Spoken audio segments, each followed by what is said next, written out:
नमस्ते प्रणाम। नेटवर्क बाका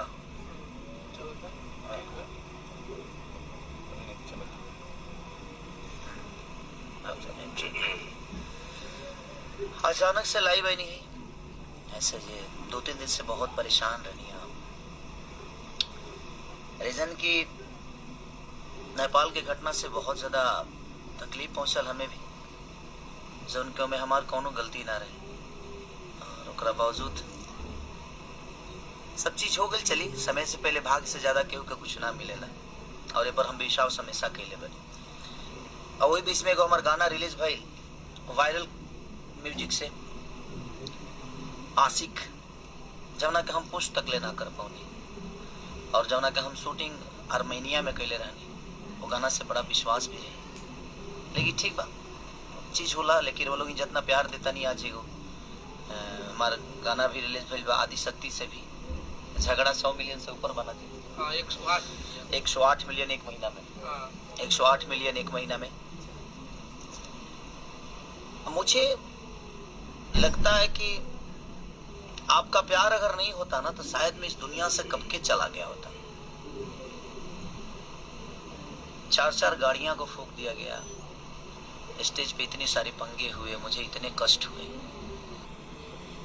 और ना ही किसी ने पूछा, चाहे ना ही किसी ने प्रतिक्रिया दी। मैं ऐसे नहीं बोलता हूँ कि मेरा इंडस्ट्री में कोई नहीं है।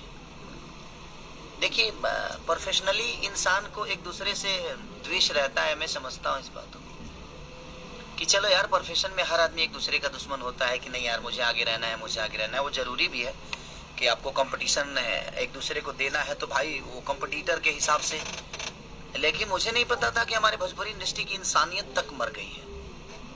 लोग तो यहाँ पर्सनली दुश्मनी मेरे से निकाल रहे हैं। कम से कम यार मैं आशा करता तो नहीं हूँ, बट एक इंसान होने के नाते अगर हम किसी के तकलीफ में नहीं खड़े होते हैं, क्योंकि मैं तकलीफ में 2 दिन से बहुत ज्यादा था, सो नहीं पा रहा था मैं घबराहट हो रही थी मुझे, मैं काम नहीं कर पा रहा था। आज आया हूँ काम करने, तो सो नहीं पा रहा था आदमी और तकलीफ हो रही थी कि नहीं यार मेरे वजह से उस जनता को तकलीफ हुआ। जब मैं उसमें ये ऑर्गेनाइजर के वजह से सारी चीजें हुई, अगर वो पहले से पता हो जाता तो शायद आदमी जाकर भी वहां बोल देता कि भाई हम लोग स्टेज पे नहीं आ पाएंगे क्योंकि प्रशासन का पंगा है कोविड की वजह से चीजें। बट ठीक है, वो चीजें हुई है, सबके साथ भी हो सकता है, किसी के साथ भी हो सकता है, वो सिचुएशन है, हो जाता है।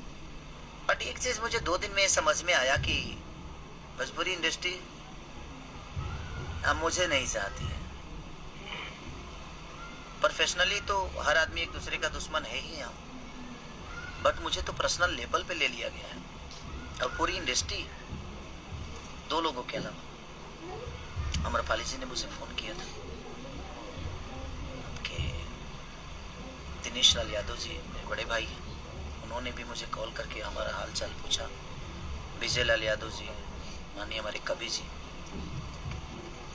1-2 प्रोड्यूसर जो थे मेरे जो अपने हैं, उन्होंने भी मैसेज किया। बट उसके अलावा मुझे किसी ने एक मैसेज तक नहीं किया कि यार तुम ठीक हो कि नहीं हो, ये गलत है कि सही है। भाई अब आज से मैं न्यूट्रल हूं और मैं किसी के लिए भी अगर इंडस्ट्री में मैं अगर पोस्ट ना करूं